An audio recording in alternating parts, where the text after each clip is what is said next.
Following up on President Trump's order to increase efforts to prevent veteran suicides in this country, which average 20 per day. Locally, there is a group helping veterans who come home with PTSD. Our Jenny Hansen went to Battleground to see how some specially trained dogs are helping veterans navigate life in this week's Positive Vibes.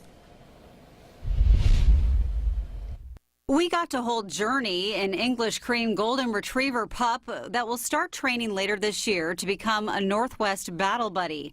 The organization gifts service dogs to veterans who return home with PTSD. One of the main things that we train the dogs for is we train them how to navigate life with excellence. Founder Shannon Walker started Northwest Battle Buddies in 2011 after a service member came to her looking for a dog to help him navigate life. When I saw him change through the training of his dog and I learned about the suicide rate, in my simple-minded thinking, I thought, if I can just adopt dogs out of shelters, I can train them and gift them to our American heroes and say thank you for my freedom. After the dogs are trained, the veterans come to train with the dogs for 6 weeks. We go out into the malls, we go to the grocery stores, we go to the movie theaters, we work with TSA, they go through Portland Airport security, we go to churches, we go everywhere that life would take them, we train for with them. The cost of all that training ends up being about $25,000 per dog. And that's why the nonprofit relies heavily on donations to keep this going. We found that there's a large population that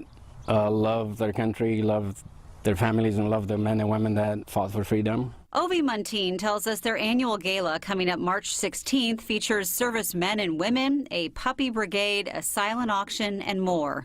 Ovi and Shannon say it's a way to honor the service members while featuring how much these dogs help veterans recover. What we find from day one is where healing begins, and our veterans will find the courage inside themselves to lead that dog where they want to go, and they push themselves outside of their comfort zone because the symptoms of PTSD keep them isolated.